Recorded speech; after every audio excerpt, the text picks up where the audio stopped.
Ahoy! Do you remember Patrice? He was in the Chasm several months ago to test his new invention. At the time, he revealed some very interesting things about Fontaine. Like how the nation could be divided into two groups, and Fontaine's aggressive, but complicated law system. Fast forward to now, a Fontaine engineer, named Anatole, has now arrived in the Chasm.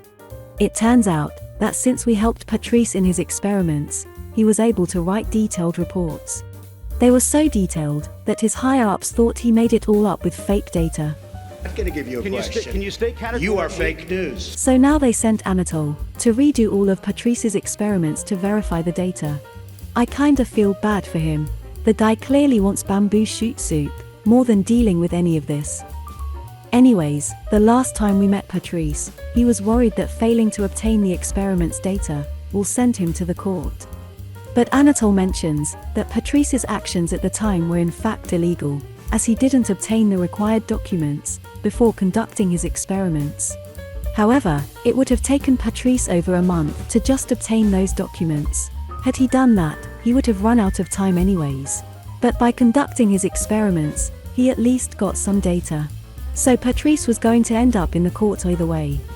However, there is no need to worry, even if Patrice never shows up again. Rest in peace, Patrice. Anatole is here to reveal some more juicy Fontaine lore. He mentions that Patrice was working for an institute called Fontaine Research Institute of Kinetic Energy Engineering. This institute specializes in research on machines and energy.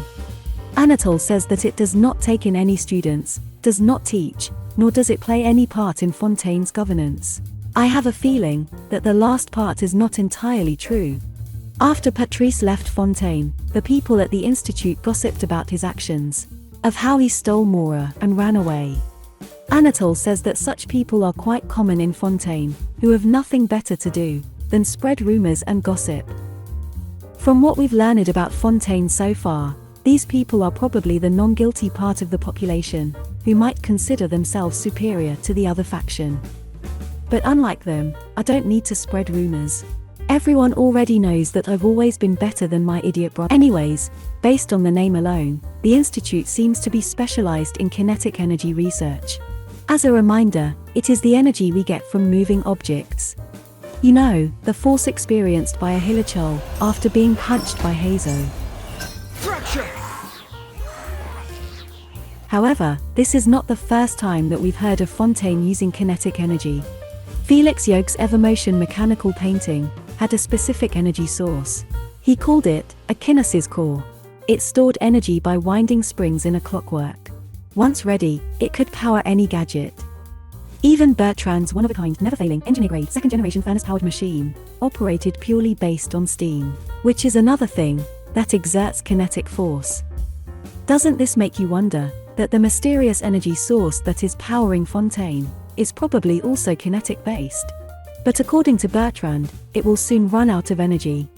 Anatole said that a person called Alain Guillotin founded the Fontaine Research Institute.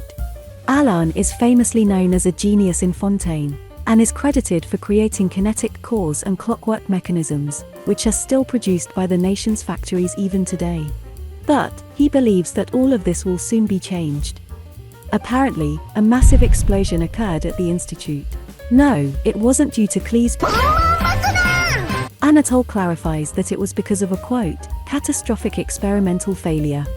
A senior technician, named Edwin Eastinghouse, conducted an experiment to fix the nation's waterline crisis, which caused the explosion.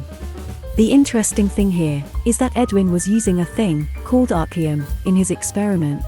Ever since the explosion, Eastinghouse is reportedly missing.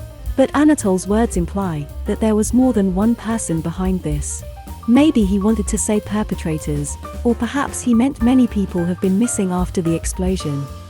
But surprisingly, the explosion did not impact the strange redundant processes and overly complicated management systems of the institute. And instead, the systems have already been repaired and are, quote, new and improved. This is very sussy, perhaps suggesting that a third party is involved. If the Fontaine Research Institute was located in the court of Fontaine, then this incident will be handled by the Hydro Archon, since it is likely her dominion. Now let's move to the more speculative part of this video. The substance called archon uses the suffix ium, which is commonly used in chemistry for metallic elements. You know, like lithium, sodium, titanium, aluminum, uranium, and others. Since we haven't heard of this metal yet, it could be an artificial creation, or maybe somewhat rare. But how can it help solve Fontaine's waterline crisis? Let us first try to understand what this waterline crisis even means. Fontaine could be storing their water in a massive lake or dam, and this water line could mean the water level. And since they love using kinetic energy, this water could be used in a hydroelectric power plant to generate the energy. So could archon be a metal used in their generators? Waterline also has another meaning. I'll let Mingguang explain it. The heavier the boat, the lower the hull sits in the water. So you can tell how heavily loaded a vessel is from the height of the waterline. How deep a fully loaded vessel will sit in the water varies from ship to ship, but it's something you can tell from experience, at least for the kinds of vessels you see regularly. Perhaps the entire city of Fontaine is built on a floating vessel that is in the middle of a massive lake or sea. So the waterline crisis could mean that the city is beginning to sink in the water. Another meaning for waterline could be the nation's water pipelines and water distribution network. Maybe there is a scarcity of water in some parts of Fontaine. Anyways, Edwin Eastinghouse conducted an experiment to fix this waterline crisis, which resulted in the explosion. But the strange redundant processes and overly complicated systems were barely impacted. This is coming from a person who's an engineer. He knows that these systems are unnecessary, and the Institute can easily function without it. But after the explosions, they were said to be new and improved. All of this highly suggests that someone else modified those systems. As we've seen with other nations, it is likely that the Fatui got their hands on those systems and added their own modifications to them.